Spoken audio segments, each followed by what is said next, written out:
Antes de comenzar, nos gustaría explicar un poco la dinámica que hemos planeado el día de hoy, que va a contar de 5 partes. Primero, Xóchitl realizará una exposición libre de su perfil y nos podrá platicar cuál es su plan para el país. Después tendremos una sesión de preguntas sobre los ejes temáticos que salieron en una encuesta que se le hizo a la comunidad hace unas semanas. Estos ejes temáticos son seguridad, salud, economía, política exterior y corrupción. En un tercer momento, Andrés y Asantri nos leerán algunas de las preguntas que también son parte de la encuesta, pero que fueron depositadas en la urna que vemos aquí enfrente. Luego, abriremos micrófono durante 50 minutos para que nuestra comunidad pregunte directamente a nuestra invitada. Les recordamos que podrán hacer uso de la voz hasta por 30 segundos. Y Xóchitl responderá todas las preguntas en un aproximado de 3 minutos. Por último, la candidata tendrá un espacio final para compartir un mensaje. Muchas gracias.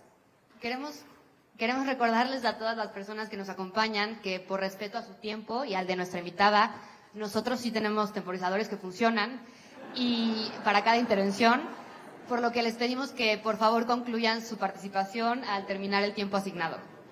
Ahora sí, Xóchitl, te invitamos a compartirnos tu mensaje de inicio. Tienes hasta 10 minutos. Claro que sí. Pues antes que nada, muy buenos días, qué gusto estar aquí después de ese intenso fin de semana que viví. Efectivamente, ayer fue un desastre el debate, había un formato acordado distinto al que se llevó a cabo, íbamos a tener una bolsa de 5 minutos libre para intercambiar, debatir entre nosotros y pues se cambió. Entonces, qué bueno que aquí hay reglas claras y eso es muy, muy importante y que la tecnología funciona. Quiero agradecerle al doctor, a Luis Arriaga, a nuestro rector, a Diego García Ricci. Gracias, Diego. Andrés, gracias. Isabel, Patricia, a Santri, gracias a todos ustedes. Y obviamente me acompaña mi coordinador de campaña, Santiago Krill, mi querida Consuelo Saiza, nuestra coordinadora de Cultura, y Emilio Álvarez y Casa, mi coordinador de Derechos Humanos de esta campaña. Primero quiero decirles que estoy muy contenta de estar aquí. Yo me siento muy cercana a la Ibero. Yo empecé a trabajar en la Sierra Tarahumara, pues obviamente con los jesuitas desde 1995. Conocí al Ronco, al Pato, al Padre Gallo, no sé por qué todos tienen apodos. Estuve trabajando en un programa de nutrición hacia niños indígenas. Como saben ustedes, yo nací en Tepatepec, Hidalgo, y pues de alguna manera yo salí de Tepatepec hacia la Ciudad de México. A ver, quiero ver qué dice la manta. Compañeros, estamos buscando tener una plática productiva y tener un buen diálogo. Les pedimos por favor que no interrumpan a la candidata. No oí que decía la lona, pero sí, no importa. Soy una mujer que escucha y que adelante. Justo. Gracias. Miren, yo creo que una de las cosas más delicadas y más graves que nos pasa como país es que estamos perdiendo esta capacidad de dialogar. Tenemos derecho a pensar distinto, pero creo que sobre todo tenemos que aprender a escucharnos. Y en ese sentido yo hoy vengo a escuchar, que retomo diciendo que mi cercanía con la comunidad jesuita ha sido desde hace muchísimos años. Lamento mucho lo que le sucedió al Padre Gallo y justamente pues este encuentro que se han hecho con la Iglesia sobre el tema de la seguridad, me pareció importantísimo. Estas 20,000 personas que construyeron una propuesta de seguridad, a diferencia de la candidata de Morena, yo sí creo que el país no está bien. Yo no creo que no haya una destrucción al tejido social, al contrario, creo que tenemos que trabajar en ese tema. Y pues voy a ser muy breve en cada uno de los temas. El tema para mí más importante como candidata a la presidencia tiene que ver con la seguridad pública. México está peor que nunca, 180,000 personas asesinadas. A mí me impactaron muchísimo los asesinatos de los 5 jóvenes estudiantes de medicina en Celaya. Me impactó lo que le pasó a 11 jóvenes en Salvatierra, Guanajuato, que estaban simplemente divirtiéndose en una posada. Los 5 jóvenes de Lagos de Moreno, Jalisco, que fueron obligados entre ellos uno a otro a quitarse la vida. Y todo esto es una cosa terrible que me parece que tiene que cambiar. Esta estrategia de abrazos y no balazos fue un eslogan de campaña que se convirtió en una política pública y aquí dejo clara mi primera decisión de no apostarle por la militarización al país. Yo como senadora de la República voté en contra de estas reformas a la Constitución para que el Ejército pues pudiera estar a cargo de la seguridad pública. Construimos una Guardia Nacional, se supone civil, que el gobierno federal decidió no respetar y pues desde el primer día puso a militares al frente de la seguridad pública. Entonces, como Presidenta de la República vamos a retomar una policía con mando civil y ahí lo que yo planteo es que tenemos que recuperar las policías municipales. Yo vengo del estado de Hidalgo, de la zona del Valle del Mezquital, y allá todavía la justicia cívica funciona. Creo que tenemos que retomar la justicia cívica en muchos de los temas. No se puede seguir criminalizando todos los delitos, porque esto hace que mucha gente esté en la cárcel porque se robó una caja de pan, cuando verdaderos delincuentes son los que deben estar en la cárcel. Entonces, fortalecimiento de policías municipales. Ningún policía debe de ganar menos de 20,000 pesos. Todos deben de tener seguridad social, acceso a vivienda, becas para sus hijos, y creo que por ahí podemos empezar a recomponer el país. Obviamente, ayer planteé un tema fundamental para la violencia hacia las mujeres. Se hacen miles de llamadas de solicitud de atención. Cuando yo era senadora se habían reportado 120,000 llamadas. El problema es que no le damos seguimiento a esas llamadas. Entonces, mi compromiso es que en cada municipio del país, en los 2,400 municipios, haya un equipo de atención de emergencia a la violencia hacia las mujeres, porque es el lugar más cercano para llegar a una situación. Que hay una psicóloga y que de alguna manera una trabajadora social. Y ahí voy a tocar el tema de la salud mental. Tenemos que construir nuevas masculinidades, tenemos que ensalzar lo femenino dentro de la familia. Creo que el papel de las mujeres como protectoras, como administradoras, es un papel importante.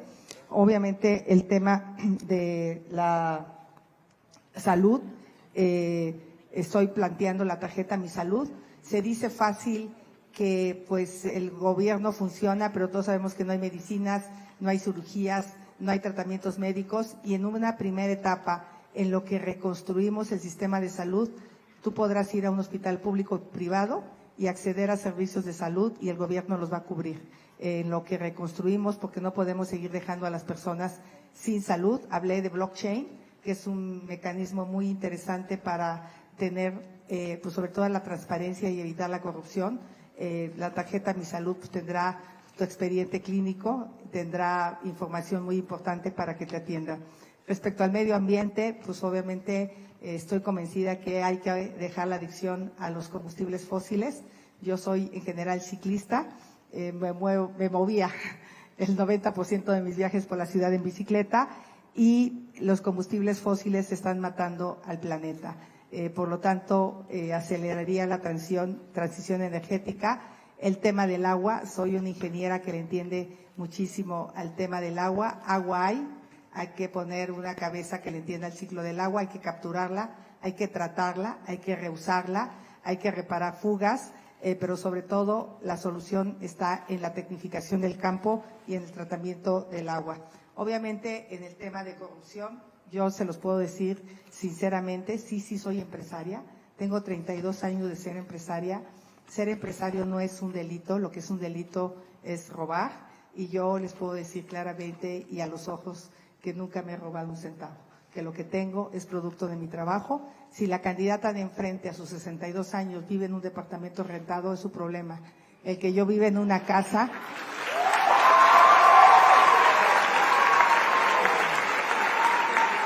Y voy a pasar rápidamente al tema de los jóvenes. Va a haber una tarjeta de datos, porque aunque ustedes no crean, hay jóvenes que no tienen acceso a Internet por un tema económico. No va a ser un programa generalizado, muy focalizado, porque yo quiero que los jóvenes aprendan inglés para que no hablen como yo. You have to walk the talk. Sino, yo no tuve esa oportunidad de estudiar en una escuela bilingüe, pero sí me interesaría que en todos los pueblos y en todo México se aprenda el idioma inglés, haya habilidades digitales, competencias como robótica, inteligencia artificial, competencias laborales. La tarjeta de Jóvenes Construyendo el Futuro cambiaría a Sí estudio y sí trabajo, porque la beca de los Jóvenes Construyendo el Futuro hoy es de 3,600 pesos y de los estudiantes de 1,200. Entonces hay que igualarla, porque es tan importante estudiar o tener una práctica profesional. Va a haber un programa de vivienda para jóvenes. Yo sé que muchos jóvenes pues, hoy no pretenden casarse a los 22 años, se casan 30, 35 y quieren vivir de manera independiente y hacerse de una vivienda es muy difícil. Becas para arte, para deportes, créditos y estímulos fiscales a jóvenes emprendedores. Yo le apuesto mucho al desarrollo económico, al emprendimiento. Estoy convencida que para salir de la pobreza hay que apostarle a la educación y a la generación de empleo. México está viviendo su mejor oportunidad en la historia con el nearshoring, que es la relocalización de empresas de China o de Asia en general hacia México, y no la estamos sabiendo utilizar. Necesitamos seguridad pública, Estado de Derecho, energía limpia, barata, agua, infraestructura y sobre todo pues apostarle a la educación. México tiene un retroceso enorme, solo el 70% de los jóvenes, de los niños en primaria entienden lo que leen, el 80%, el 70% no entiende lo que lee y el 80% de los niños no pueden hacer operaciones de matemáticas básicas. Así es que Claudia quiere ideología, yo quiero tecnología. Muchas gracias.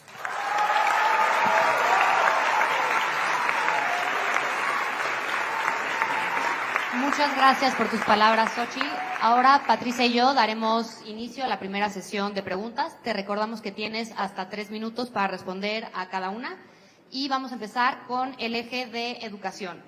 Tu propuesta de los bonos educativos para que niños y jóvenes estudien en escuelas privadas ha sido implementada en otros países antes. En Chile demostró que pueden llegar a no reducir la desigualdad de oportunidades, sino fortalecerla.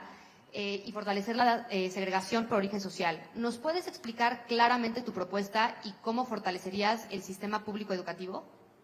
Pues mira, después de un panel que tuve con expertos, estamos pensando plantearlo de una manera distinta. Primero vamos por la beca universal, que esa es una beca desde preescolar hasta preparatoria para todos los niños de México. Estudien en escuelas públicas o privadas. ¿Cuál es la lógica? Obviamente, quizá pueda haber algún formato para que tú devuelvas ese derecho, se vale, si no lo requieres, pero pensar que gente que manda a sus hijos a una escuela privada de clase media no necesita el apoyo, pues es como la beca de adultos mayores, el apoyo de adultos mayores. Entonces, vamos a ir por la beca universal, de preescolar a preparatoria, escuelas públicas y privadas, y quizá analizar el tema de cómo hacemos para que los jóvenes de zonas marginadas entren a la universidad.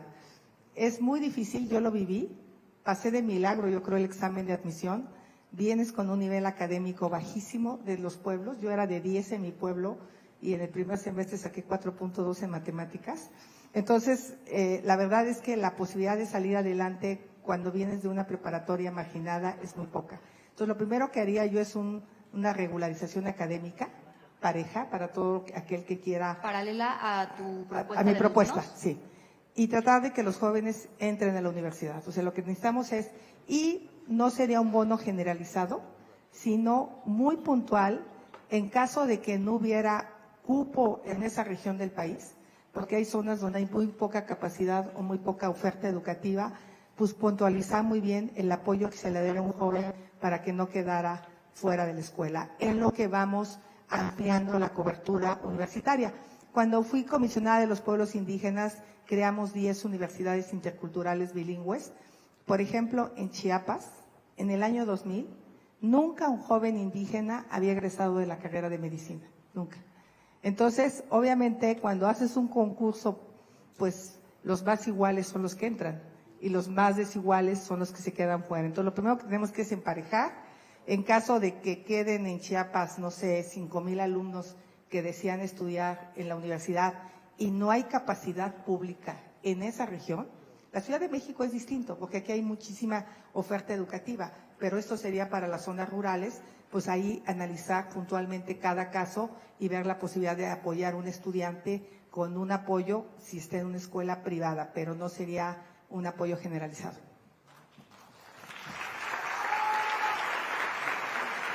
Ok, vamos a continuar con el tema de economía. Un estudio de la Ibero reveló que durante los últimos 10 años, 50% de la población mexicana ha experimentado movilidad social con respecto a la situación de pobreza. Sin embargo, un 7% ha quedado atrapada en pobreza extrema. ¿Cómo pretendes lograr un país de clases medias en 6 años o esto solo se trata de un eslogan de campaña? Bueno, antes que nada quiero contestarle a los jóvenes de la Manta, donde me ponen que la Ibero tiene memoria, del 68 al 71, los 43. Bueno, primero quiero decirles que en todos los partidos se cuecen habas. Yo, Manuel Bartlett, que hoy está en Morena, pues me parece que es responsable pues, de la caída del sistema. Yo no califico todos malos, todos buenos. Yo soy una candidata ciudadana que no pertenece ni ha militado nunca en ningún partido político. 1 millón de firmas me pusieron aquí y como presidenta no seré daltónica. Quien cometa delitos será castigado sin importar el color o el partido al que pertenezca. Eso se los digo claramente. Y ahora sí entro a la pregunta. Acerca de economía, estamos hablando sobre pobreza. Pobreza extrema. Yo estoy convencida que ningún país ha salido adelante sin educación. Para mí la gran apuesta para salir de la pobreza es la educación. Fue mi caso. Yo llegué a esta ciudad a los 17 años buscando una oportunidad y pues me queda claro lo difícil que es salir adelante. Hoy esa calidad educativa no nos está permitiendo tener empleos bien pagados. Por lo tanto, mi eslogan de clase media es real. Yo sí creo que este programa alimentario que yo planteé el día de ayer para que las personas que viven en pobreza extrema, yo creo que de los 3 candidatos soy la que más conoce Masíhuares, Isoguichi, Norogachi, toda la zona de Chiapas, San Juan Cancún. Conozco perfectamente esa pobreza extrema y me queda clarísimo que la alimentación de los 0 a los 5 años es destino. Por eso para mí el regreso de las estancias infantiles a las zonas rurales es clave. Es la etapa donde un niño desarrolla su cerebro, es a donde podemos a un niño pues fortalecerlo, darles habilidades. Disculpa que te interrumpe. Y al corto plazo, la educación sirve a largo plazo, y al corto plazo, ¿cómo lograrías que esta cifra bajara? Al corto plazo con la beca, creo que fue un error quitar el programa Prospera, que te permitía mantener a los alumnos en la escuela. Hoy hay 1.571.000 niños fuera de la escuela desde preescolar hasta preparatoria y en el corto plazo lo primero que hay que hacer es regresarlos a la escuela, garantizarles quizá una educación preparatoria mínimo a todos los niños y jóvenes y quizá irnos a unas carreras que yo le llamo educación dual, que son carreras técnicas. Eso lo hice aquí con la Ibero cuando fui delegada. Personas en condición de pobreza estudiaban 2 años de carrera técnica en Ibero y si bien es cierto no lograban una carrera profesional, esos 2 años les permitía insertarse en el mercado laboral. Entonces al menos educación básica y educación dual.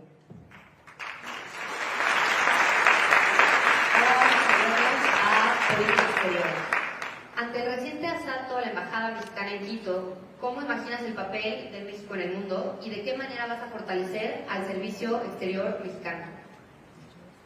Primero, dejar de poner a tus cuates de embajadores. Yo creo que hay embajadores que son de verdad vergüenza, que no tienen ni las habilidades ni las capacidades. El servicio exterior se caracterizaba por una carrera profesional, por gente de verdad de muchísimo prestigio. Y en ese sentido recuperar el servicio profesional de carrera del sistema exterior. 2, yo sí voy a ser una presidenta que viaje, una presidenta que vaya pues, a las cumbres internacionales de negocios y de la PEC y todo lo que le toque al presidente estar. Y en otro sentido, yo siempre he dicho que tengo muy claro 2 brújulas en política exterior o en geopolítica. Una brújula tiene que ver con mis valores.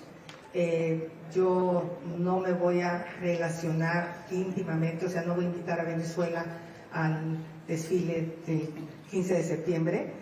Lo que le hicieron a los jesuitas en Nicaragua me parece lamentable, o sea, es un régimen autoritario, lo voy a condenar. Lo que pasa en Cuba con los derechos humanos hay que condenarlo, o sea, no me voy a relacionar con regímenes autoritarios, violentadores de derechos humanos, sí con sus pueblos, el pueblo cubano no tiene la culpa, el pueblo venezolano no tiene la culpa, pero sus presidentes definitivamente no.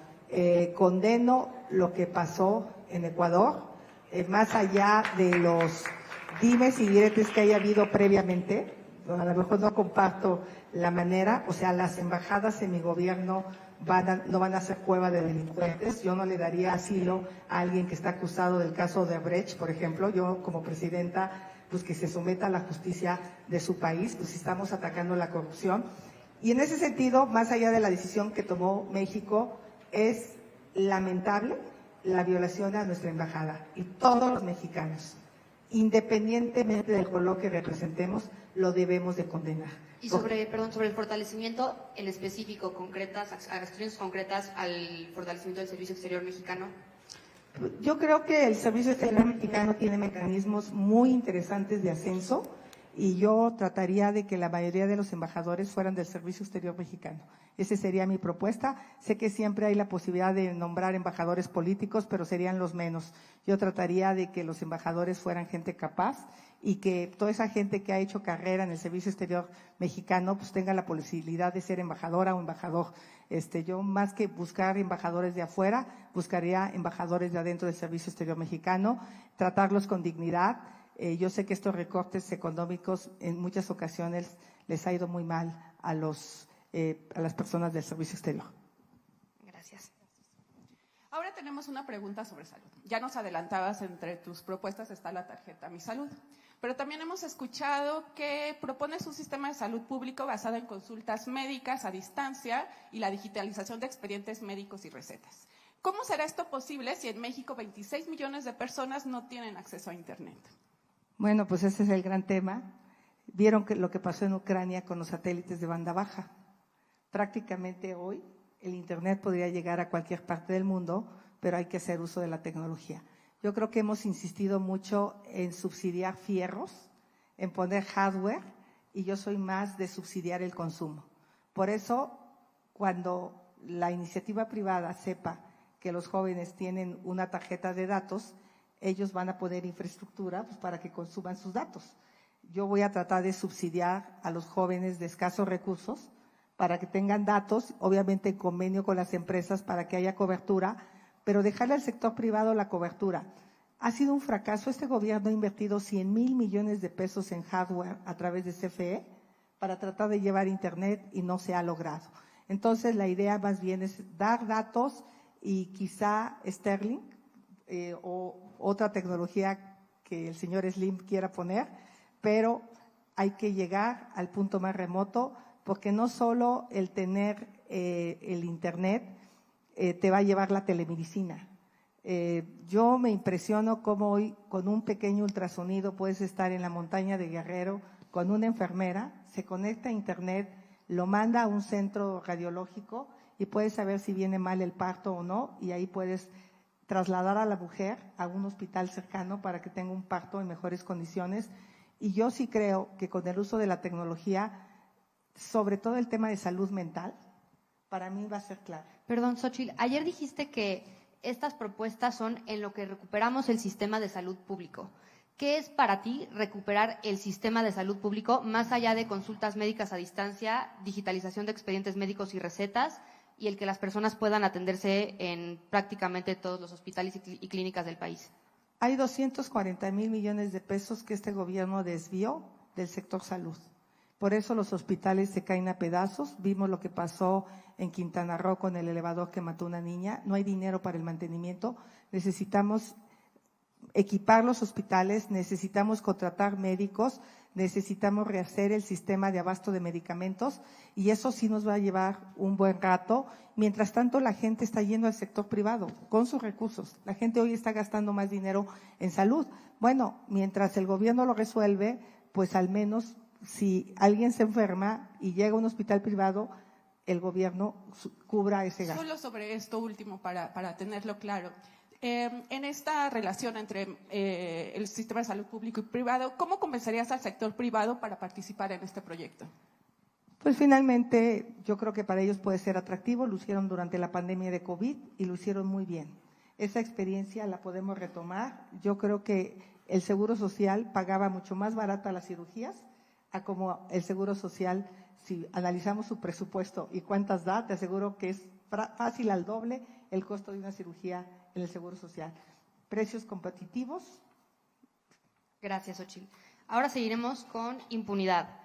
Durante tu gestión en la Miguel Hidalgo, reportes periodísticos señalaron que Paseo de las Palmas estaba controlado por la Unión Tepito. El Consejo Ciudadano compiló 8 denuncias que afirman fueron de tu conocimiento. Dices que no vas a consentir al Chapo, pero ¿cómo combatirás al crimen organizado? No sé si sepan que en la Ciudad de México las alcaldías no tenemos mando policíaco. Tenemos una policía auxiliar, básicamente para cuidar los edificios delegacionales, para hacer algo de seguridad pública. Yo misma le entregué al gobierno de la ciudad y al ejército pues un mapa de dónde estaban ubicadas todas las narcotienditas de mi delegación. Yo lo fui levantando a través de los ciudadanos. Se daban balaceras, homicidios, producto de la venta de narcomenudeo. Y pues la verdad es que la policía de la Ciudad de México no actuaba. Los delegados, en ese sentido, tenemos pocas facultades. Por eso yo quiero fortalecer las policías municipales. Creo que las policías municipales sí pueden ser el primer eslabón de prevención y después las policías estatales. Entonces, no es que me lave las manos, pero la policía de la Ciudad de México no estaba bajo mi mando. ¿Es correcta esa información que en efecto tú tenías estos expedientes o te los hicieron llegar? Ni siquiera tenía yo acceso a expedientes judiciales. Y retomando un poco este tema, o conectándolo más bien, tú ayer hablabas de esta elección de funcionarios, creo que caja de cristal fue el término que usaste. ¿Cómo harías esta tal vez reforma para que funcionarios del Poder Judicial, órganos autónomos y Fiscalía sean electos por estos métodos ciudadanos, tal vez un poco para combatir esta corrupción? Hay 2 comisionados que se ejercen así, el IFT y la COFESE. Ellos hacen un concurso y el presidente recibe los mejores perfiles. Yo creo que los ministros de la Corte pudiéramos hacer una convocatoria pública, las universidades, las academias de abogados, proponer y de alguna manera seleccionar gente que nunca haya militado en ningún partido político, gente que realmente tenga la capacidad para que sea el titular de la Fiscalía General de la República, los ministros de la Corte, el titular de la Auditoría Superior de la Federación y el titular del INAI. Creo que sí es muy importante y de otros órganos importantes que hacen la UIF, por ejemplo, ¿no? Para que no se use con fines políticos, sino realmente se persiga. O sea, yo quiero acabar mucho con el presidencialismo. Ni cuates, ni cuotas. Y ahí es a donde yo veo a la sociedad civil participando. Ahí es a donde veo a los ciudadanos proponiendo a estos personajes y obviamente pasando por un filtro muy importante de ética y de honradez. Y también propuse que mis funcionarios, todos, incluida yo, nos sometamos a una revisión de nuestro patrimonio. ¿De dónde ha salido nuestro patrimonio? ¿Cuál es el origen de nuestro patrimonio? Y aquel personaje que no pueda demostrar de dónde salió su patrimonio, pues que ni se acerque. Y eso lo podría hacer pues algún auditor externo para validar que los integrantes del gabinete son gente honesta y que no tiene dinero ilícito en sus cuentas. Gracias.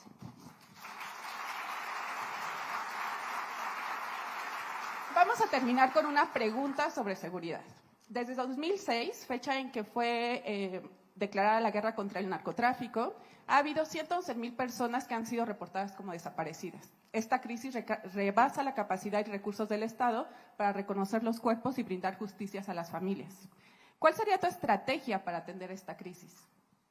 Pues de las cosas que más me han impactado a mí en mi campaña es encontrarme con madres buscadoras.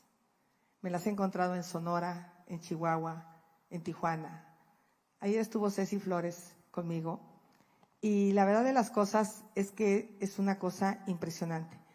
Hay 50,000 cuerpos en las morgues, sin identificar. Muchos de los restos que ellas encuentran van a dar a las fosas comunes y los vuelven a perder. Entonces necesitamos acelerar las tomas genéticas y necesitamos que funcione el Banco Nacional, que por cierto está abandonado, a raíz de que la titular renunció, abandonaron todo. Los bancos regionales, salvo el de Coahuila, que está funcionando bien, hay otros que no funcionan. ¿Por qué se requiere el Banco Nacional?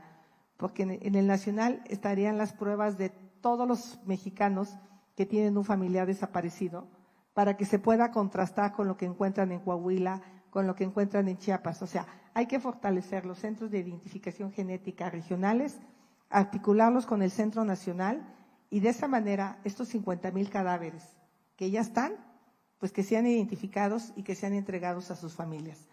Acompañar a las madres buscadoras, obviamente, pues haciendo el gobierno la búsqueda.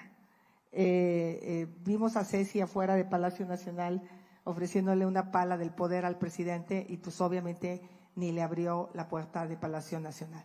Estoy proponiendo que con el dinero decomisado al narcotráfico se haga un fondo nacional de atención a estos hijos de estas personas desaparecidas, porque pues yo me he encontrado con muchas abuelas que se quedaron con los nietos o muchas madres que se quedaron solas y no están pudiendo sacar adelante a sus hijos. Entonces, pues acompañarlos con becas, con apoyos económicos en lo que pues se define si el papá desapareció, a veces para cobrar la pensión, porque mientras no haya un acta de defunción, muchas veces ni siquiera pueden tener acceso al seguro que tenía esa persona. Identificar, acompañar y sobre todo hacernos cargos de los niños producto de estas personas desaparecidas que están al desamparo. Solo para cerrar ya esta pregunta, Xóchitl, en estas crisis de seguridad, pues siempre son importantes nuevos enfoques de seguridad. Para ti, ¿qué sería la justicia transicional? Pues obviamente tenemos que también pasar de penalizar todo. Yo creo que tenemos que, ¿cómo te diría? Hoy la justicia cívica no existe, todo es criminalizable y lo que es criminal no está funcionando. Es demasiada carga a las fiscalías. Necesitamos fortalecer a las fiscalías para descargarles de trabajo e ir pasando a una justicia donde realmente se criminalice lo importante. Gracias. Nos va a quedar tiempo para una última pregunta, entonces vamos con una sobre tu plataforma política.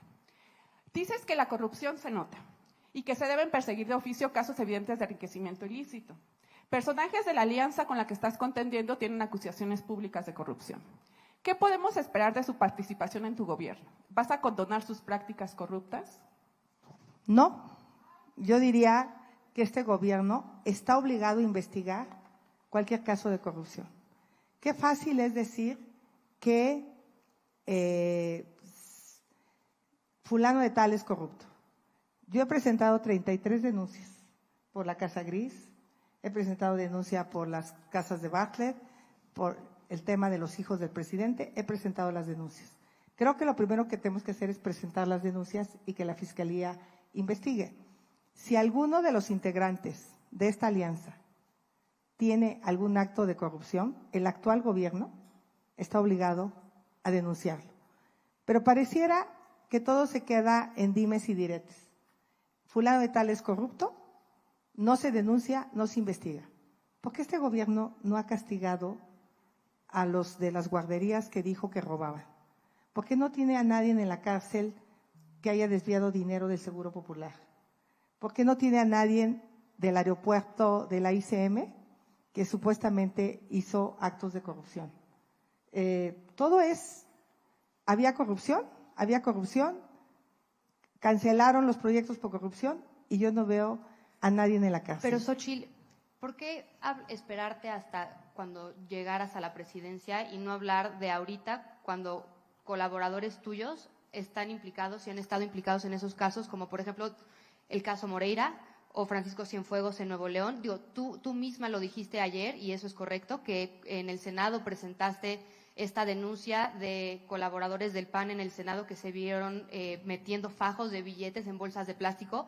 pero el mismo PAN también tachó a Rubén Moreira como el peor tirano de la historia de Coahuila y actualmente es parte de tu campaña. Yo lo que digo es, si hay alguna sentencia, si hay alguna acusación concreta con Moreira, ¿por qué el gobierno no actúa?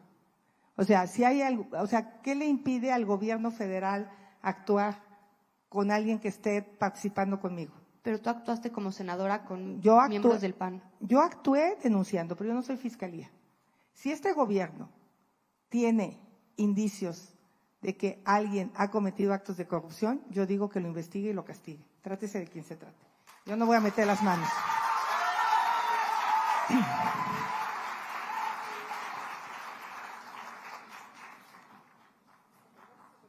Y por cierto, creo que me queda un minuto. Yo ayer le propuse a Claudia si va a investigar a los hijos del presidente. Hay evidencia clara de los videos o audios que hemos escuchado con Loret, de cómo se están burlando, de cómo se reparten los contratos del Tren Maya. Yo ya presenté la denuncia penal, pero ahí es a donde unos por otros.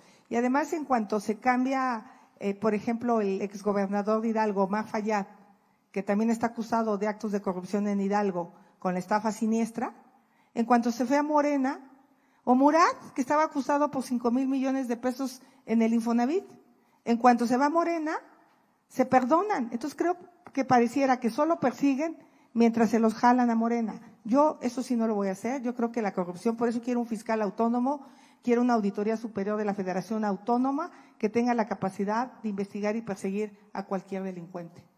Muchas gracias. Bueno, ahora, gracias. Ahora le vamos a ceder la palabra a Santri y Andrés para que den inicio con el siguiente segmento. Muchas gracias, Isabel. Xochitl, en la tómbola que tenemos a un lado están preguntas hechas por nuestra comunidad sobre asuntos como pobreza, desigualdad, arte, cultura, inversión, medio ambiente, sostenibilidad, Estado de Derecho, entre otros. Durante los siguientes 15 minutos, Andrés y yo tomaremos algunas de ellas al azar y te las compartiremos. Tendrás hasta 3 minutos para dar respuesta a las mismas. ¿Estás lista, Xochitl? Lista. Eso. ¿Cuál es tu estrategia para el cumplimiento de los acuerdos internacionales sobre el cambio climático y sustentabilidad? Pues primero decir que desde hace 30 años decidí dedicarme al tema de la sustentabilidad por un tema de convicción. Me dedico mucho a toda la parte de edificación sustentable y la estrategia pues simplemente es abandonar el uso de combustibles fósiles lo más pronto posible. México tiene un gran potencial en materia de energía renovable, tanto solar como eólica, y en ese sentido hacer líneas de transmisión, invertir en líneas de transmisión para jalar energía del norte del país hacia el Bajío, que se está requiriendo muchísima energía, apostarle muchísimo a la generación exenta, que es la posibilidad que tú generes tu energía de manera local, sin tantos permisos. Por ejemplo, pones tus celdas solares. Hoy es muy reducida la generación exenta, o sea, dar más permisos, dar 5 millones de créditos a las familias para que pongan celdas solares, entrarle al tema del metano. México es uno de los países que más metano genera a la atmósfera por una falta de conducción de los pozos petroleros hacia lugares donde se pueda procesar ese metano. Hay mucho metano en la agricultura y el metano está demostrando ser el segundo gas más contaminante. Entonces, reducir el uso de combustibles fósiles para la generación de electricidad, el petróleo, meterlo más a la petroquímica y, por supuesto, pues yo he planteado la posibilidad de cerrar algunas refinerías que son extremadamente contaminantes y que además se pierde dinero, pero no quitar las fuentes de empleo, simplemente reconvertirlas y recuperar la Conavio. Xochitl, y en un ámbito internacional, cooperación con otros países, ¿cómo verías los tratados de sustentabilidad y ambientalismo? Pues me encanta, yo he estado en prácticamente las últimas cumbres de cambio climático, tanto en África, en el Sharm el Sheikh, Egipto, en España, estuve por ahí, y la verdad de las cosas es que la cooperación que podemos dar con estos países es sobre todo en estos satélites que hoy nos detectan dónde están las emisiones. Hay una tecnología súper desarrollada. Propuse tener un equipo trinacional con Estados Unidos para combatir incendios forestales, Canadá, México y Estados Unidos para que cooperemos, porque pues, el tema de los incendios forestales que hubo en Canadá le afectaron a Nueva York y los incendios de California le afectan a México, y pues ahí tendremos que profundizar en una cooperación internacional en materia en temas forestales. Pero sobre todo, yo creo que lo más importante es hacer la transición energética ya, apostarle a los coches híbridos o coches eléctricos. Estados Unidos para el 32 tiene ya previsto sacar de manera casi definitiva el uso de gasolinas en automóviles. Entonces, pues intercambiar tecnología para que México pronto pueda producir más autos eléctricos. Gracias. Xochitl, ¿lista para la siguiente pregunta? ¿Cuál es el mecanismo que propones para cuantificar el número de comunidades y personas desplazadas de manera forzada? Híjole, está bien complicado este tema, pero lo tenemos que hacer, porque hoy mucho de la migración hacia Estados Unidos tiene que ver con la violencia en sus comunidades. Lo que está pasando en Chiapas en este momento ya había pasado en años anteriores en Chiapas por conflictos religiosos, desplazamientos de San Juan Chamula a personas evangélicas, pero hoy los desplazamientos en Chiapas están siendo por conflictos armados. Miles de chiapanecos están saliendo, no están siendo identificados. Creo que es una realidad que no conocemos, pero sí podríamos hacer un censo detallado. Michoacán es otra zona que está expulsando a muchísimas personas de la zona aguacatera, donde el narcotráfico se ha apoderado prácticamente de esa región. Guerrero es otro estado. Yo ahorita vería como focos rojos Guerrero, Michoacán, Chiapas, Zacatecas también, Guanajuato, una parte de Guanajuato, por supuesto, donde está pues Celaya y esta región. Entonces, pues tenemos que hacer un censo, identificarlos y asumirlos como una realidad. Sobre el tema de migración, ya que estamos, Xochitl, preguntarte, el día de ayer tú mencionaste que es importante valorar la migración y nos dijiste, los migrantes representan crecimiento económico. Y comentarte, este enfoque de mirar a la movilidad y a la vida de las personas como mercancía es darles un trato deshumanizante, violante y explotador, contrario a lo que dicen las convenciones internacionales de protección. Entonces, quiero preguntarte, ¿tú te mantendrías en este enfoque y trato a pesar de que esto es lo que ha generado la grave crisis humanitaria? No, a ver, yo creo que lo que dije es que la migración es una oportunidad. Estas personas se desplazan primero en condiciones realmente inhumanas. Muchos de ellos están caminando por las calles.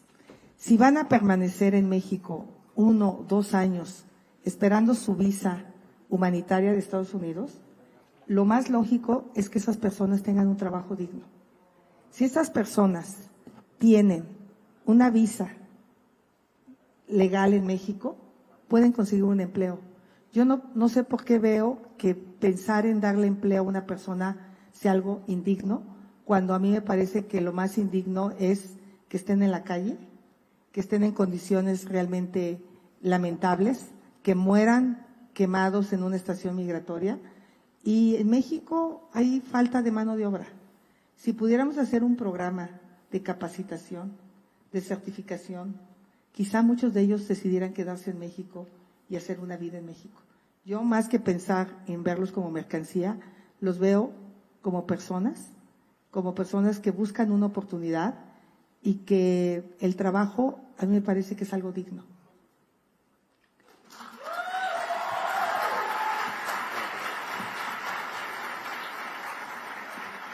Siguiente pregunta, Xochitl. ¿Cuál es tu valoración del Sistema Nacional de Seguridad Pública y qué harías para modificarlo? Pues lo primero es que las cifras son muy extrañas. De repente, por ejemplo, un dato reciente. En Chiapas, ahora que hubo este enfrentamiento, se habla por parte del Fraiba de 20 y tantas personas muertas. Por parte de la prensa se habla de 10 personas muertas y el Sistema Nacional habla de 5 personas muertas. Muchas veces el Sistema Nacional no registra, pues cuando encuentran una camioneta como la que apareció en la montaña, en la Sierra de Guerrero, pues que se supone que había 10, 15 cuerpos, y cuando tú vas a los registros del Sistema Nacional, ni siquiera hay un cuerpo registrado. Entonces creo que la contabilización de las personas asesinadas siempre sufre un ocultamiento. Algo que está pasando en la Ciudad de México, por ejemplo, es que En el país, el 6% de las actas de defunción tienen una causa no identificada de su muerte.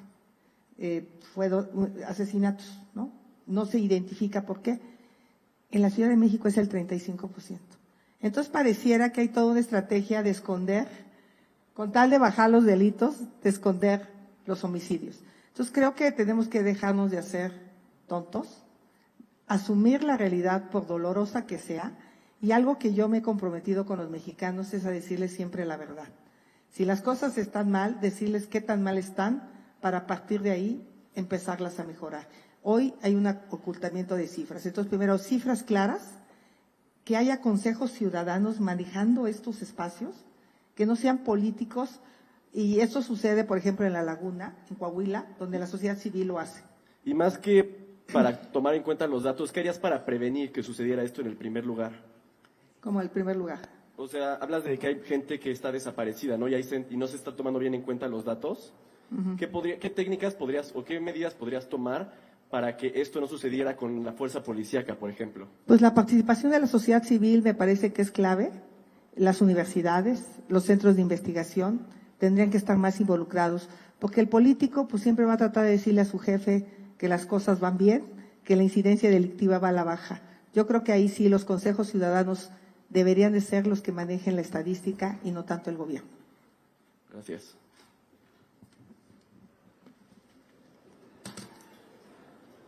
Compañeros, les pedimos por favor esperarse a que termine la ronda de la tómbola y hacerlo de manera ordenada para dar momento a que termine este segmento. Creo que abunda la emoción en este momento, pero aún tenemos espacio para otra pregunta. ¿Cuáles son tus planes para promover el respeto y aprecio por la diversidad cultural y los idiomas indígenas en la educación? Undunti Hamadi. Muchas gracias por la pregunta. Obviamente, para mí, mi causa de vida ha sido la causa de los pueblos indígenas. Desde, como lo dije ayer, yo soy nieta de personas indígenas, madre mestiza, pero siempre he reivindicado mi raíz indígena, mi raíz ñañú. He luchado por los derechos de los pueblos indígenas desde hace muchas décadas. Estoy convencida que los acuerdos de San Andrés fueron la base. Presenté una reforma constitucional como senadora para ampliar el reconocimiento de los derechos, y algo lamentable de este gobierno es que intentó quitar el Instituto Nacional de Lenguas Indígenas. Es increíble, cuando lo que tendríamos que es fortalecerlo. Impulsar la educación intercultural bilingüe es clave, no solo en las regiones indígenas. Yo de hecho sé que aquí en Levero se llega a dar clases de lengua indígena, y eso es algo que deberíamos de impulsar. Entonces, fortalecer al INALI, fortalecer la educación intercultural bilingüe en todos los niveles educativos, donde la enseñanza del español tenga el mismo valor que la enseñanza de la lengua indígena. Hay países como España donde se han fortalecido lenguas que prácticamente habían desaparecido durante el franquismo, y eso te habla de que se puede lograr fortalecer y rescatar muchos de nuestros idiomas indígenas.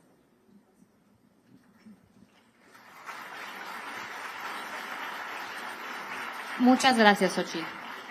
Ahora sí, vamos a continuar con la parte que más le interesa a nuestra comunidad, como puedes ver, que es el micrófono abierto. Exactamente. Durante los siguientes 50 minutos, todas las personas, que son muchas, que les interese hacerle una pregunta directa a nuestra invitada, pueden hacerlo, que ya lo hicieron, haciendo una fila detrás del micrófono que se encuentra en el pasillo central. Por favor, háganlo de la manera más ordenada posible.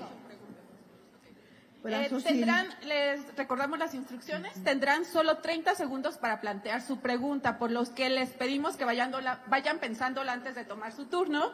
De este lado tenemos un temporizador para que estén atentos a estos 30 segundos, y también el equipo de moderación tendremos que interrumpirlos en caso de que sea necesario. ¿Estás lista, Xochitl? Y consideramos que el tiempo que tenemos nos va a dejar tomar entre 8 y 10 preguntas. Les invitamos a, por favor, decir su nombre y su carrera antes de tomar la palabra. ¿Estás lista, Xochitl? Uh-huh. Ok, entonces comenzamos. Hola, Susil, soy Jorge Macías Jorjas. Estudio aquí en la Ibero, en el programa Somos Uno Más. Mi pregunta es, ¿qué harás para que las personas con discapacidad intelectual tengan más oportunidades para estudiar y trabajar en México? Gracias. Gracias. Qué gran pregunta. ¿Tu nombre no lo escuché? Jorge. Jorge, qué gran pregunta. La discapacidad, las personas no son el problema. El problema son todas las barreras que hay a su alrededor. Barreras físicas, barreras de comunicación, barreras de actitud.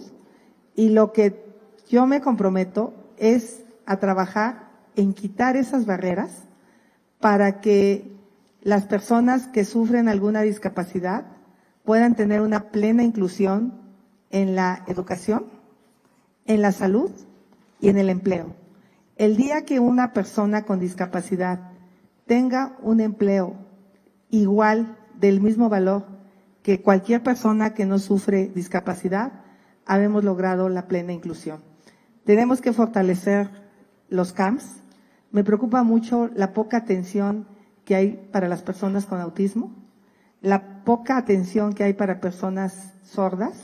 Mi trabajadora del hogar tiene 2 nietos sordos que no han podido aprender a leer y escribir en las escuelas públicas. Y eso es lamentable.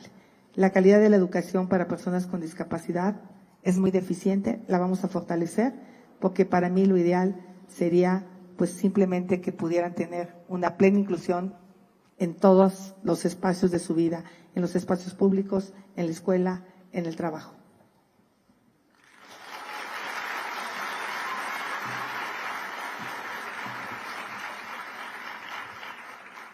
Hola, Xochitl. Soy estudiante de Relaciones Internacionales. Me llamo Luzmila Betancourt y yo sigo indecisa sobre por quién voy a votar en estas elecciones. Y su respuesta podría determinar mi voto. Usted ha intentado separarse de los partidos que le han otorgado su candidatura a la presidencia al nombrarse como apartidista.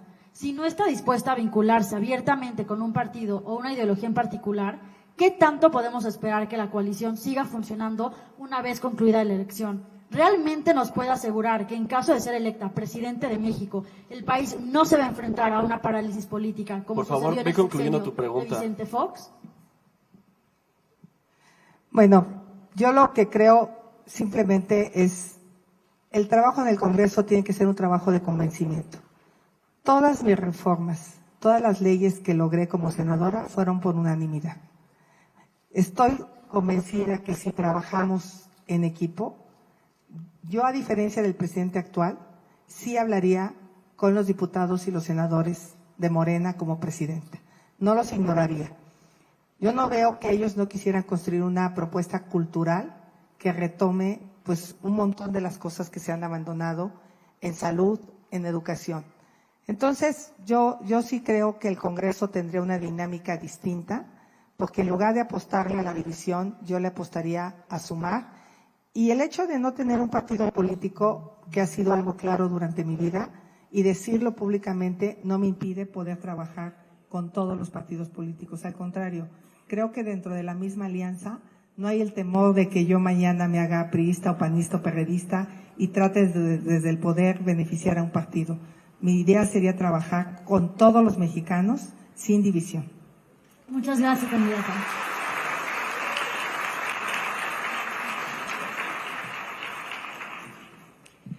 Buenas tardes, candidata. Buenos días, perdón. Soy Valeria, estudio Derecho en primer semestre y mi pregunta es relacionada a los aeropuertos. ¿Qué haría usted para que nosotros no tengamos que pagar los próximos 24 años el TUA del aeropuerto que se está construyendo, más qué está pasando con el aeropuerto Benito Juárez, siendo un aeropuerto de la capital? Se está cayendo a pedazos. ¿Qué haría usted para igual justamente no pagar TUA? Y para también quitar a los militares de las aduanas, ya que esto es un ámbito que a la ONU le está preocupando y está mandando advertencias. Gracias. Muchas gracias. Pues ya lo dije claramente que los militares tienen que regresar a las actividades que tienen asignadas en la Constitución. A ellos no les toca cuidar aeropuertos, a ellos no les toca repartir libros, vacunas, bachear calles, carreteras, construir trenes. Los militares tienen establecidas claramente sus facultades en materia de seguridad nacional, en materia de protección civil. Vamos a regresar a los civiles a esas áreas, obviamente evitando la corrupción. El pretexto fue que entraban para evitar la corrupción y la corrupción en las aduanas sigue igual o peor que nunca. Claro. Y respecto a los aeropuertos, lo que yo te diría es que estamos estudiando cuál es la mejor solución. Ya se invirtieron 300,000 millones de pesos en ese aeropuerto que se canceló, que por cierto, insisto, no hay nadie en la cárcel de los corruptos que dijeron que había, todo quedó en paz. 2, se hizo un aeropuerto en Santa Lucía que acabó costando 200,000 millones de pesos. A mí sí me gustaría recuperar el lago de Texcoco como una posibilidad para almacenar agua tratada de la Ciudad de México y volverla a potabilizar. Así es que cualquier proyecto que se pensara tiene que ser compatible con un lago. Y pues aquí la decisión que estamos estudiando es qué nos conviene. Yo no podría hoy contestar sin tener todos los estudios y elementos técnicos, pero estamos en el peor de los mundos. El AIFA no jala, el AICM está del nabo, queremos comprar Toluca, pero ten la certeza que una vez que tenga yo el estudio completo voy a comunicar cuál sería la decisión. Pero lo único que digo es que hoy ya no voy a gastar dinero público. Desafortunadamente el TUA se va a tener que seguir pagando para pagar esa deuda, que son de las cosas que este gobierno no dijo con claridad, y no hay manera de pues echarse para atrás porque son contratos que se tienen hechos, pero lo que sí te garantizo es que la Ciudad de México va a tener un buen aeropuerto internacional. Cual decidamos, pero lo va a tener. Bueno, muchas gracias.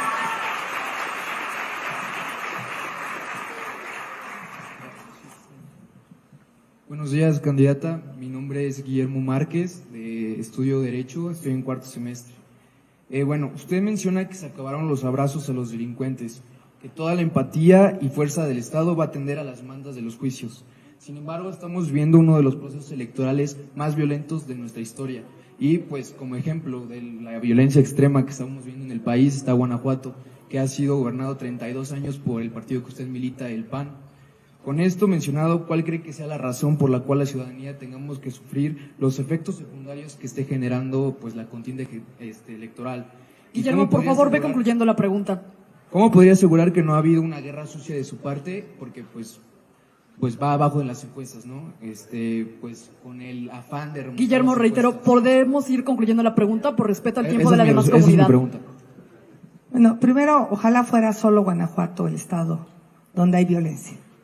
Han asesinado candidatos prácticamente en más de 10, 15 estados. Yo te diría que el tema de la violencia se salió de control. Los delincuentes sienten que pueden actuar con absoluta impunidad. Por ejemplo, aquí en la Ciudad de México solo se castigó 1 de 100 delitos. Y eso pues hace que los delincuentes digan no pasa nada. Culpar solo a un gobernador cuando es responsabilidad del gobierno federal el tema de la delincuencia organizada, cuando el que tiene la fuerza del Estado es el gobierno federal, me parece que es insensible, porque no lo han hecho cuando han asesinado a un candidato en Chiapas, no lo han hecho cuando han asesinado a un candidato en Guerrero, porque ahí pues gobierna Morena. Entonces yo digo que echarnos culpas no viene, por supuesto que no valido lo que pasa en Guanajuato. Necesitamos revisar la estrategia de seguridad en toda la zona de Michoacán, Guanajuato, que colindan y que pues, hay niveles de violencia muy altos. Pero pues estuve en Zacatecas, por ejemplo, arrancando mi campaña en Fresnillo. El municipio es gobernado por Morena, el estado es gobernado por Morena, el gobierno federal es gobernado por Morena y hay 96% de sensación de miedo. Entonces, más bien yo creo que el problema de la inseguridad es nacional y yo no diría es culpable tal o cual gobernador. Lo que está mal es la estrategia. El gobierno federal no quiso cambiar la estrategia.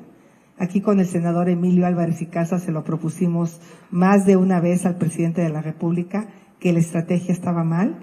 no hay estrategia de seguridad. La verdad es que se abandonaron las policías municipales, se quitó los recursos a las policías municipales y ahí debe de empezar la estrategia, en la justicia cívica, en la policía municipal, en la policía estatal y obviamente la Guardia Nacional. Pero pues más bien pongámonos a trabajar y dejemos de echarnos culpas unos a otros.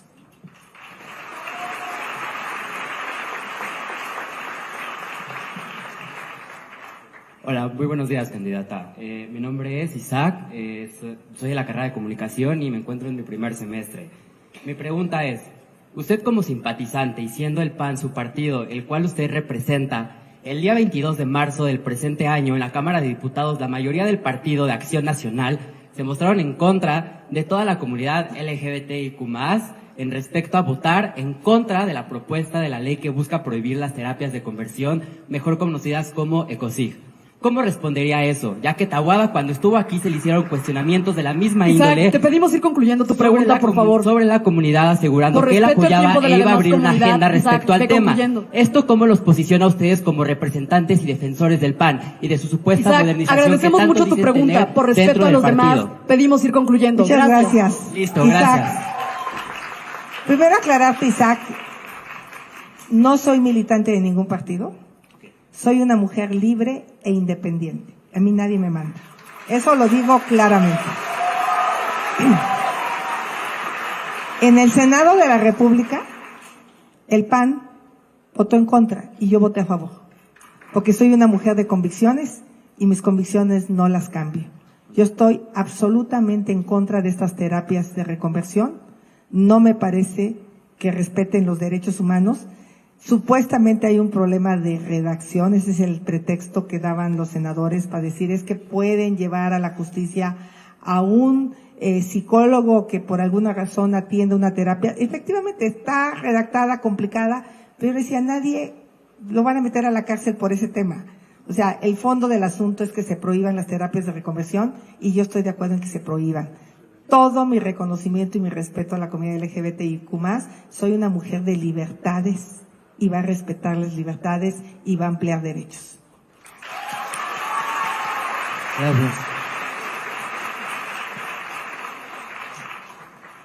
Buenos días, soy Camila y estudio filosofía. Mencionaste en tu debate presidencial que tienes un compromiso con grupos en situación de vulnerabilidad desde que eras joven. Sin embargo, representas a partidos que históricamente no han mostrado interés alguno por apoyar a miembros de grupos vulnerables, incluyendo mujeres, estudiantes y disidencias sexogenéricas. ¿Qué propuestas tienes tú que nos garanticen que no solo estás usando el discurso de las minorías para ganar simpatía y que genuinamente vas a atender sus preocupaciones? Pues mi historia de vida. Yo creo que uno debe ser congruente con lo que dice y con lo que hace. Yo a los 12 años empecé a trabajar en mi pueblo, en las comunidades más pobres y más marginadas, tratando de resolver los graves problemas que teníamos, como la falta de agua, como la falta de escuelas. Ya cuando me hice empresaria, gracias a que pude ir a la universidad y que me queda claro lo que significa la violencia. Yo viví violencia en la ciudad, yo vivía en un cuarto de lámina en Iztapalapa. Estuve a punto de ser violada en la calle, porque salí a las 5:30 de la mañana a trabajar. Yo viví violencia en mi pueblo, en mi casa, con mi familia, con mi padre. Esa es mi historia. Entonces, en ese sentido, me queda claro que hay que acompañar a las mujeres víctimas de violencia. Por eso presenté la tarjeta mexicana. Las mujeres que estén en una situación de violencia tendrán de manera temporal, y lo digo claramente, 5,000 pesos mensuales para que se puedan salir de ese hogar violento, para que puedan rentar un espacio donde vivan, puedan tener lo indispensable, no digo que eso les va a dar, acompañarlas con un trabajo, con una posibilidad de empleo, para que logren su independencia. Muchas mujeres no dejan la violencia porque no tienen independencia económica. Eso es por un lado. Atender las llamadas de violencia para mí va a ser fundamental. Entonces, como empresaria puse una fundación que trabajaba en comunidades indígenas llegamos a atender a 100,000 niños sin un peso del gobierno. Entonces, yo no necesité estar en el gobierno. Ahora que decían que yo era consejera de Danone, falso. Yo no soy consejera de Danone. Bajé un financiamiento de Danone para llevar agua purificada a comunidades indígenas que consumían agua contaminada y que los niños menores morían por diarrea. Entonces, realmente mi actividad ha sido social. En el sexenio de Vicente Fox me hice a cargo de la política de pueblos indígenas. Llevamos agua potable, electricidad a 2 millones de personas, se construyeron universidades interculturales, bilingües, se trabajó con mujeres indígenas en proyectos productivos, artesanales, se fortalecieron el tema de las lenguas. O sea, no es un rollo el que yo me estoy echando. Te puedo mencionar miles de comunidades de este país en las que se atendió, se trabajó, y mi intención sería retomar esa causa. Abrazo a mujeres buscadoras, a mamás con niños con cáncer.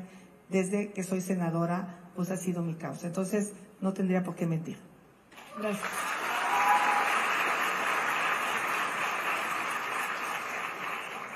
Hola candidata, muy buenos días. Mi nombre es Samuel Béjar, estudiante de Relaciones Internacionales. Usted mencionó, y cito, si la candidata enfrente vive en un departamento rentado, es su problema. Este país tiene un problema de precios en la vivienda. No hay solo un estado en el país que haya tenido un crecimiento menor del 100% desde el año 2000 en precios de vivienda. ¿Cómo le hará usted para regularizar los precios de la vivienda para que jóvenes en cualquier parte del país tengan derecho a la vivienda, en vez de culpar a los pobres de no tener para un crédito o que el crédito ni siquiera fuera suficiente para comprar una vivienda digna, no solo barata? Pues justamente este gobierno abandonó el programa de vivienda social. Yo te puedo decir que es indispensable tener reserva territorial. Yo sí visualizo que el gobierno federal tiene que apoyar en reserva territorial porque los precios de la tierra en las ciudades se han vuelto prácticamente imposibles. Yo no estoy muy de acuerdo que sea el Infonavit el que vuelva a hacer viviendas y se coma nuestro dinero. Lo que yo creo es que tienes que subsidiar a la persona que quiere adquirir una vivienda. Y a mí lo que se me ocurre en la vivienda con jóvenes es que estas viviendas no tengan estacionamiento, porque eso va a abaratar muchísimo el costo de la vivienda. Si en lugar de tener estacionamiento y le das la posibilidad de ir hacia arriba, en muchas zonas de la ciudad, podrías tener mayor densidad, pero que realmente el precio se refleje hacia los jóvenes. Entonces yo lo que pretendo es darle un subsidio directo al joven que quiera comprar una vivienda y trabajar en mecanismos con las ciudades, porque eso no le toca al gobierno federal, para incentivar vivienda social, no de mala calidad, porque no se debe de entender que la vivienda social debe ser mala calidad, pero sí vivienda económica para los jóvenes. ¿Sabes? Yo tengo un hijo joven, que bueno, hasta me da pena hablar de él porque se volvió muy famoso, pero pues sigue viviendo conmigo, porque pues obviamente para él hacerse de una vivienda está casi imposible. Antes, a los 26 te casabas y te ibas, pero mi idea es vivienda sin estacionamiento en lugares con transporte público, ir hacia arriba para poder tener mayor densidad de vivienda y buscar con los municipios y con los estados reservas territoriales que se enfoquen a construir vivienda para jóvenes.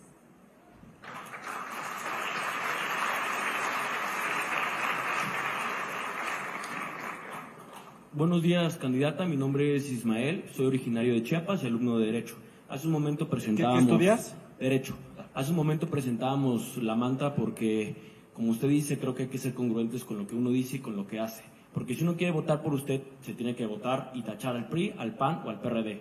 Yo creo que lo que más preocupa de la candidatura y de la alianza son sus dirigentes nacionales. Con Alito Moreno, que debería estar en la cárcel por corrupción, con Marco Cortés publicando que se reparten notarías. Mi pregunta concisa es, ¿usted considera que Alito y Marco son buenos políticos y si merecen o no representar a la gente? Bueno, por supuesto que yo cuando se conoció el convenio que hizo Marco Cortés con Coahuila lo condené y dije claramente que no compartía el contenido de ese convenio. Y tengo las agallas. ¿Cuándo Claudia se ha atrevido a contradecir al presidente? Nunca. Cuando las madres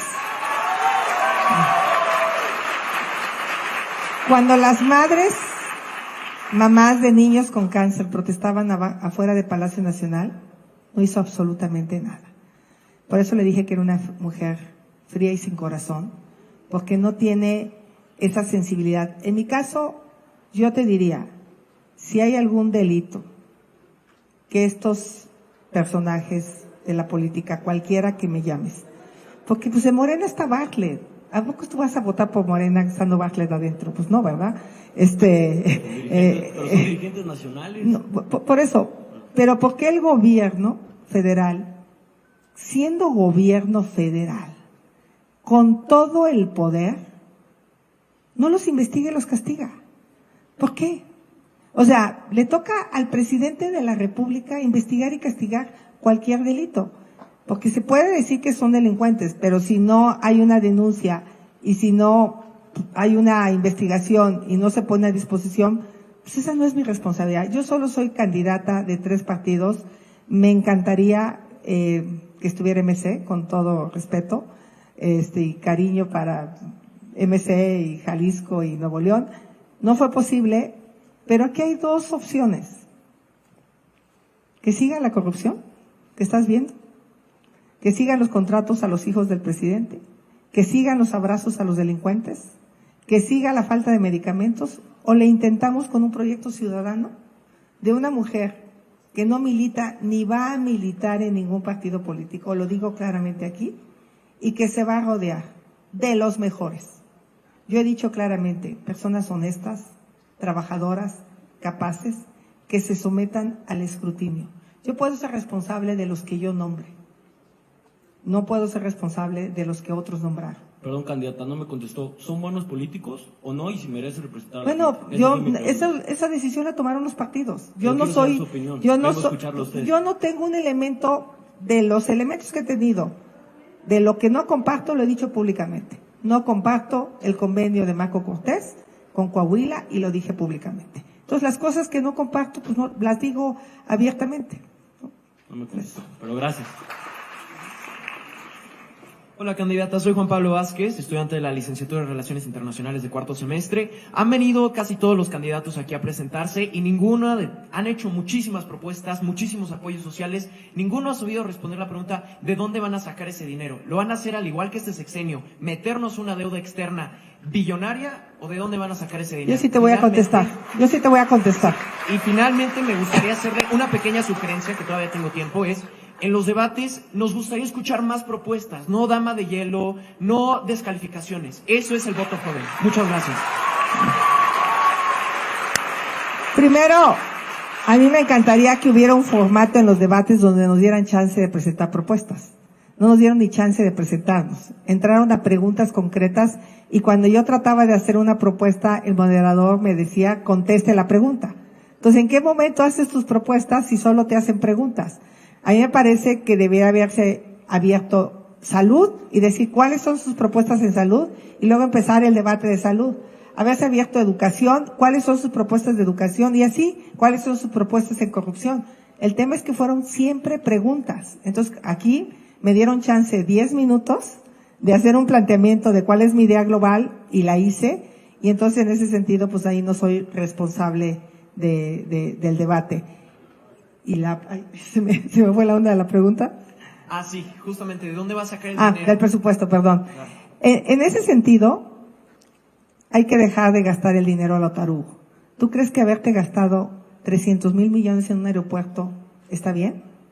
Haberte gastado 360,000 millones de pesos de más en el Tren Maya, iba a costar 120,000 millones. Ya van 380,000 millones más. Haberte gastado en la refinería de Dos Bocas 240,000 millones de más. Estamos hablando de 800,000 millones de pesos. Y luego 1 billón de pesos en pérdidas en Pemex. Aquí la decisión que tenemos que tomar es si queremos seguir perdiendo dinero en Pemex o se le ponemos a la salud, a la educación, a la seguridad pública.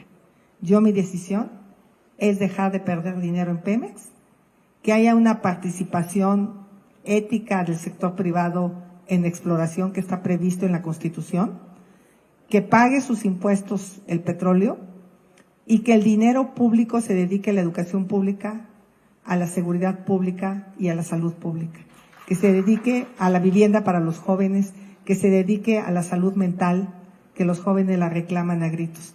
O sea, creo que seguir pensando en un gobierno de los 70 me parece a mí inaceptable. Entonces, de ahí va a salir el dinero, de una reorganización del gasto público, a dejar de perder y a dejar de invertir en exceso en obras faraónicas que no le están dando ninguna rentabilidad al país. Muchas gracias.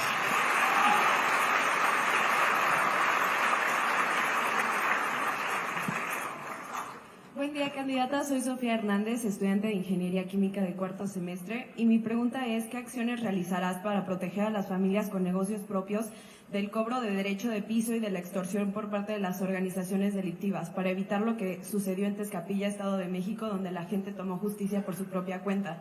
¿Consideras viable pedir apoyo a organizaciones internacionales para recuperar la soberanía del país? Bueno, sí he hablado de una cooperación internacional con Estados Unidos en materia de aduanas. He propuesto una agencia binacional de aduanas donde nos cuidemos mutuamente, donde nosotros cuidemos que no entren armas de Estados Unidos, donde Estados Unidos cuide que nosotros no metamos fentanilo hacia allá, y una cooperación tecnológica. Ahora que estuve en Estados Unidos me hablaban de mecanismos muy avanzados de tecnología para detectar el fentanilo en las aduanas, que la podíamos implementar en Manzanillo y así evitar que estos precursores químicos sigan dañando a tantos jóvenes, tanto en México como en Estados Unidos. Esa cooperación tecnológica, esa cooperación de inteligencia, no tiene que ver con una cooperación de agentes gringos dentro del territorio nacional, tiene que ver con una cooperación franca, muchísima más inteligencia. Necesitamos hacer más inteligencia con estas bandas de criminales. Yo estuve en Tezcapilla, visité Tezcapilla a los pocos días de esta matanza que se dio, y los ejidatarios me dijeron que tenían 5 años en la extorsión. Les cobraban $1 por cada metro cuadrado que sembraban, 10,000 pesos por hectárea, y que lo que los llevó ya a movilizarse fue el hecho de que les empezaron a pedir por vivir en Tezcapilla, como un predial. Llegaron los delincuentes y ahora me tienes que pagar por tu casa. Y ahí fue cuando dijeron, hasta aquí, que el gobierno no los atendió, y pues yo creo que ahí es a donde nosotros tenemos que atenderlos a las personas. Entonces, con inteligencia, con trabajo con las policías estatales y municipales, tenemos que contener estas bandas de delincuentes que están extorsionando, cobrando piso, y será una de las prioridades inmediatas. O sea, ir recuperando territorio, porque se supone, de acuerdo al Comando Norte de Estados Unidos, que el 35% del territorio está en manos de la delincuencia organizada. Eso es muy grave. Y bueno, hace rato ya no me pude contestar lo de la justicia transicional, y bueno, pues ahí tenemos que tener una mayor participación ciudadana, crear comisiones de la verdad, por ahí alguien me la había preguntado, ¿no? Y reparación del daño. Yo creo que son de las cosas que tenemos que hacer de manera inmediata. ¿Y usted dará impunidad a los criminales? No.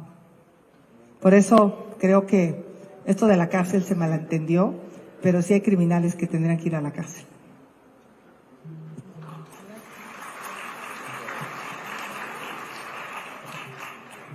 Buenos días, Xochitl. Soy Paco Barrera, estudiante de Relaciones Internacionales. En los medios se dice que los líderes de los partidos políticos la han abandonado. Las encuestas siguen mostrando que no lleva la delantera. Tuvo un buen inicio como precandidata, pero ahora se ha estancado. Su plan de gobierno para un sexenio no queda claro para varios, y por eso mi pregunta es, para personas que no queremos votar por Morena o que no visibilizan el daño que ha hecho este sexenio, ¿qué estrategia va a manejar en el tiempo que queda de campaña para no seguir en este estancamiento, y qué métodos usará para lograr todas sus metas de propuestas? Gracias.